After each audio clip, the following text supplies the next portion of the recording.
শ্রম দিয়ে ডিউটি করতেছি আমরা, ঠিকাদার মাঝখান থেকে ফায়দা লুটছে।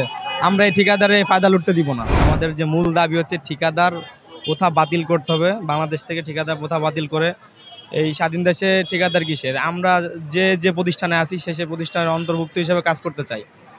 এখানে আমাদের বিভিন্ন প্রতিষ্ঠান যেমন স্বাস্থ্যসেবা আছে, বিডিপি আছে, মানে বিভিন্ন বাংলাদেশের সব প্রতিষ্ঠানেই, সরকারি প্রতিষ্ঠানেই এরকম ঠিকাদারের মাধ্যমে, আউটসোর্সিংয়ের মাধ্যমে আপনার প্রত্যেকটা প্রতিষ্ঠানে এভাবে লোক নেওয়া আছে।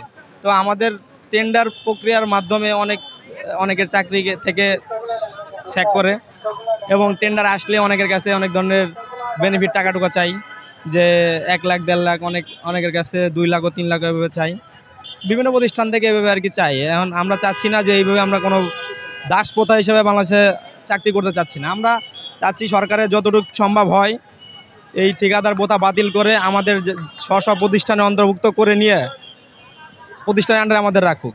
এটা আমরা সরকারের কাছে, মাননীয় প্রধান উপদেষ্টার কাছে আমাদের আকুল অনুরোধ এবং রিকোয়েস্ট যে স্যার আমাদের এই ঠিকাদার প্রথা বাতিল করে আমাদের দেশ স্বাধীন দেশ, আমরা 24-এও অনেক যুদ্ধা করছি, এই দেশে কেন ঠিকাদার থাকবে?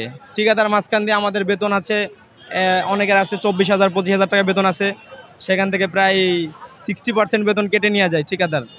আমাদের দেয় 10,000, কাউকে দেয় 10,000, কাউকে দেয় 8,000, কাউকে দেয় 12,000, এক প্রতিষ্ঠানে একভাবে দেয় আর কি। তা আমরা চাচ্ছি না যে এই ঠিকাদাররা থাকুক আমাদের মাঝে। শ্রম দিয়ে ডিউটি করতেছি আমরা, ঠিকাদার মাঝখান থেকে ফায়দা লুটছে। আমরা এই ঠিকাদারে ফায়দা লুটতে দিব না।